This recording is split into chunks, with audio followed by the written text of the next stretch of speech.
Assalamualaikum warahmatullahi wabarakatuh.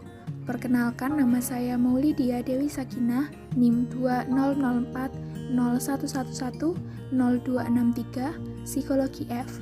Video ini bertujuan untuk memenuhi ujian akhir semester mata kuliah Sejarah Peradaban Islam, dosen pengampu Bapak Aris Mahmudi MA. Video ini membahas mengenai Zainab binti Rasulullah. Zainab binti Rasulullah, seorang anak, istri, dan ibu teladan sepanjang masa. Zainab binti Rasulullah memiliki julukan atau kunyah yaitu Ummu Amamah. Beliau adalah anak sulung Nabi Muhammad SAW. Ia adalah anak perempuan dari istri Nabi Muhammad yang bernama Khadijah binti Khuwailid. Lahir 23 tahun sebelum Hijriah atau 600 Masehi di kota Mekah. Zainab dilahirkan ketika Rasulullah SAW berusia 30 tahun. Di tengah keluarga yang mulia itulah Zainab kecil dibesarkan dan dididik. Sebagai anak terbesar, ia terbiasa membantu meringankan tugas ibunya dalam urusan rumah tangga, dari merawat rumah sampai mengasuh adiknya. Dari sanalah ia belajar hidup dalam kesabaran dan keteguhan. Sebagai buah dari ketelatenan didikan seorang ibu, maka tak heran bila Zainab menjadi wanita pilihan bagi pemuda Quraisy pada masa itu. Ketika usia Zainab menginjak remaja, Abul Ash bin Rabi, putra saudara perempuan Khadijah yang bernama Halah binti Khuwailid, menaruh hati pada Zainab dan bersegera meminta Zainab pada bibinya untuk dilamar menjadi istrinya. Maka dengan gembira Rasulullah SAW menerima pinangan Abul Ash. Maka selang beberapa lama kemudian, terlaksanalah pernikahan mereka dan pindahlah Zainab ke rumah suaminya. Indahnya kehidupan mereka sehingga pertemuan terasa begitu singkat dan perpisahan terasa sangat lama dan melelahkan.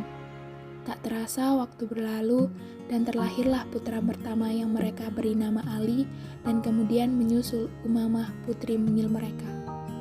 Pada suatu ketika, di saat Zainab ditinggal pergi oleh Abul Ash bin Rabi untuk berdagang, tersebarlah di Mekah sebuah kabar bahwa telah muncul seorang nabi yang bernama Muhammad bin Abdullah, yaitu ayah Zainab.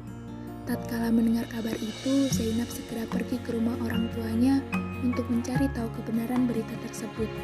Sesampainya di sana, ia pun mendapat kabar yang benar dari ibunya yang sangat ia cintai, juga dari pamannya, Warokoh bin Naufal. Alangkah senang dan gembiranya Zainab beserta saudaranya mendengar bahwa ayah mereka adalah Nabi utusan Allah. Maka, segeralah mereka menyatakan keimanan mereka atas kenabian ayah mereka. Sepulangnya Abul Ash dari perjalanan dagang, Zainab segera menyampaikan kabar gembira itu kepada suaminya.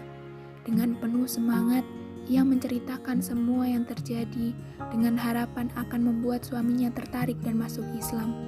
Akan tetapi, sayang, tawaran untuk masuk Islam dari istrinya itu ia tolak karena takut dikatakan oleh kaumnya bahwa ia masuk Islam hanya karena ingin mencari keridhaan istrinya. Zainab pun bersedih, namun ia tetap berdoa agar Allah Subhanahu wa Ta'ala akan membuka hati suaminya untuk beriman pada suatu saat nanti. Ketika makin keras dan kuat tantangan kaum Quraisy kepada Nabi SAW beserta pengikutnya, sebagian orang Quraisy menghasut Abul Ash dan berkata, "Ceraikanlah istrimu, wahai Abul Ash. Pulangkan ia ke rumah ayahnya dan kami akan menikahkanmu dengan wanita mana saja yang engkau sukai dari wanita-wanita Quraisy yang terbaik." Karena begitu murni dan dalam cinta Abul Ash kepada Zainab, maka ia pun menjawab, "Demi Allah, aku tidak akan menceraikan istriku. Aku tidak ingin menggantinya dengan wanita mana saja di dunia ini." Perang besar antara kaum muslimin dan musyrikin pun berkecamuk di Badar, dan Abul Ash berada di barisan kaum musyrikin. Zainab menanti kabar dengan gundah gulana. Tak beberapa lama berita pun datang. Kaum muslimin memenangkan peperangan. Zainab merasa sangat bergembira akan kemenangan ayahnya. Tetapi ia mendengar bahwa Abul Ash telah menjadi tawanan kaum muslimin di Yasrib. Kaum muslimin meminta tebusan yang sangat mahal untuk para tawanan. Keluarga Abul Ash yang kaya ingin menebusnya, tetapi Zainab ingin ia membayar tebusan untuk suaminya. Maka diutuslah Amr bin Rabi, saudara laki-laki Abul Ash, ke Yasrib. Sesampainya di sana, ia menemui Rasulullah SAW sambil memberikan seuntai kalung. Ia berkata, "Zainab mengutusku untuk mengirimkan ini sebagai tebusan untuk suaminya." Melihat kalung yang sangat beliau kenal, karena itu adalah pemberian istrinya sebagai hadiah di hari pernikahan Zainab. Rasulullah SAW merasa tersentuh hatinya, lalu beliau berkata, "Maukah kalian membebaskan Abul Ash untuk Zainab dan mengembalikan tebusannya?" Para sahabat pun menyetujui. Kemudian Rasulullah SAW membebaskan Abul Ash dengan syarat ia harus melepaskan Zainab dan mengembalikannya kepada beliau. Dan Abul Ash pun menyetujui permintaan itu. Setibanya di Mekah, Abul Ash menyampaikan apa yang menjadi kesepakatan antara ia dan Nabi SAW kepada Zainab. Mendengar berita itu, Zainab merasa berat untuk berpisah dengan suaminya. Tetapi, perintah Allah dan Rasul-Nya lebih didahulukan dari segalanya, walaupun ia harus mengorbankan cinta dan perasaannya. Tak lama kemudian, datanglah utusan Rasulullah SAW menjemput Zainab. Akhirnya dengan sedih, Zainab memberikan ucapan selamat tinggal kepada suaminya. Namun ia tetap berharap semoga Allah Subhanahu wa Ta'ala mempertemukan mereka kembali. Berangkatlah Zainab yang sedang mengandung belum sempurna 4 bulan ke Madinah dengan membawa suka dan duka cita sebab perpisahan dengan ayah janin yang sedang dikandungnya. Kedukaan belumlah terobati. Allah mentakdirkan kandungan Zainab harus gugur sebab ia dan rombongannya dihadang oleh kaum musyrikin sebelum sampai di Madinah. Akhirnya Zainab pun sampai di Madinah. Dan tatkala Nabi SAW mendengar cerita Zainab tentang penyebab keguguran janin yang ada di kandungannya, beliau pun mengutus gerilyawan dan berkata, "Jika kalian mendapati si Fulan dan si Fulan, 2 orang laki-laki dari kaum Quraisy, maka bunuhlah." 6 tahun sudah perpisahan Zainab dan suaminya berlalu, hingga pada suatu saat Abul Ash bersama kafilah dagang yang sedang dalam perjalanan pulang dari negeri Syam menuju Mekah melewati Madinah dihadang oleh pasukan gerilya Rasulullah SAW. Akhirnya, kafilah dagang yang berjumlah lebih kurang 170 orang itu bersama dengan unta-unta mereka yang mencapai 100 ekor ditawan dan digiring ke Madinah. Dalam kegelapan malam, dengan sembunyi-sembunyi Abul Ash bin Rabi' mendatangi rumah Zainab. Zainab pun terkejut menerima kedatangannya, dan ia pun menyambutnya dengan baik serta memuliakannya. Ketika Abul Ash bin Rabi' meminta kepada Zainab agar mau memberikan perlindungan kepadanya, Zainab pun menyatakan kesediaannya. Ketika Rasulullah SAW dan para sahabatnya melaksanakan sholat subuh, terdengarlah suara Zainab berseru, "Wahai kaum muslimin, saya Zainab binti Rasulullah SAW, saya telah memberikan perlindungan kepada Abul Ash, maka lindungilah ia." Ketika Rasulullah SAW selesai sholat, beliau bertanya kepada para sahabat, "Apakah kalian mendengar apa yang aku dengar?" Para sahabat menjawab, "Benar." Beliau lalu berkata, "Demi Allah, aku tidak tahu sedikit pun tentang itu sampai aku mendengar apa yang kalian dengar. Sesungguhnya semua kaum muslimin dapat memberikan perlindungan." Kemudian beliau pun menemui Zainab untuk mengetahui kebenaran berita itu.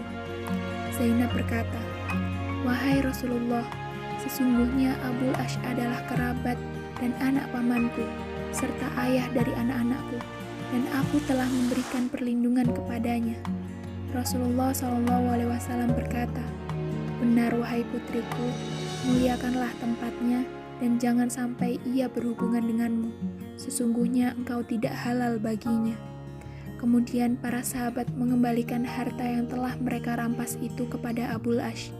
Dan ketika Abul Ash hendak berangkat ke Mekah, ia berkata kepada Zainab, "Mereka telah menawarkan kepadaku untuk masuk Islam, tetapi aku menolak sambil kukatakan, sungguh buruk diriku memulai agama baruku dengan pengkhianatan."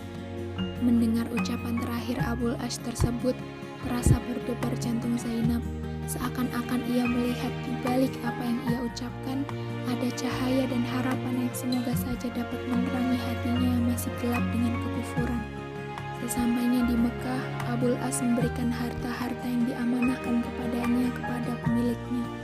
Kemudian ia berseru, "Wahai kaum Quraisy, apakah ada di antara kalian yang hartanya belum aku kembalikan?" Mereka menjawab, "Tidak ada. Semoga Allah membalasmu dengan kebaikan.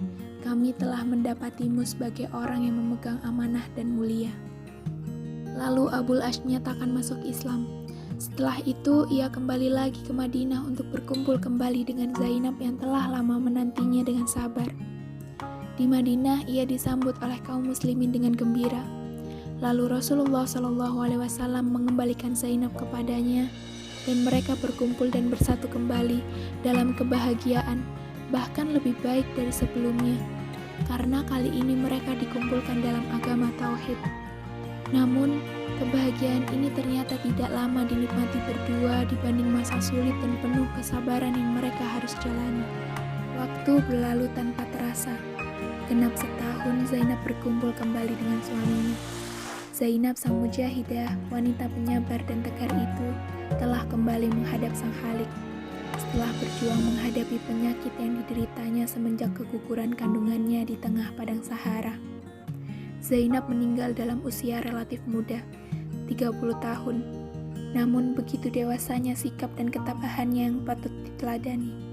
Kepergian Zainab meninggalkan Abul As seorang diri, mengenang masa-masa indah yang telah mereka lewati bersama dalam suka dan duka. Hanya dua buah hati mereka, Ali dan Umamah, yang kini menjadi pelipur lara. Dukaan pun menimpa Nabi SAW. Kepergian Zainab membuat beliau sangat berduka dan bersedih, membuat kesedihan yang lama terkenang kembali, yaitu ketika melepas kepergian istrinya Khadijah dan putri keduanya Ruqayyah. Beliau pernah bersabda tentang Zainab, putri sulungnya ini, "Dia adalah putri terbaikku, ia dirundung musibah disebabkan olehku." Begitulah kehidupan seorang muslimah sejati, sebagai seorang anak, istri dan ibu yang senantiasa patut diteladani. Seorang wanita sederhana dan bersahaja, tak pernah lena karena kedudukan ayahnya yang mulia.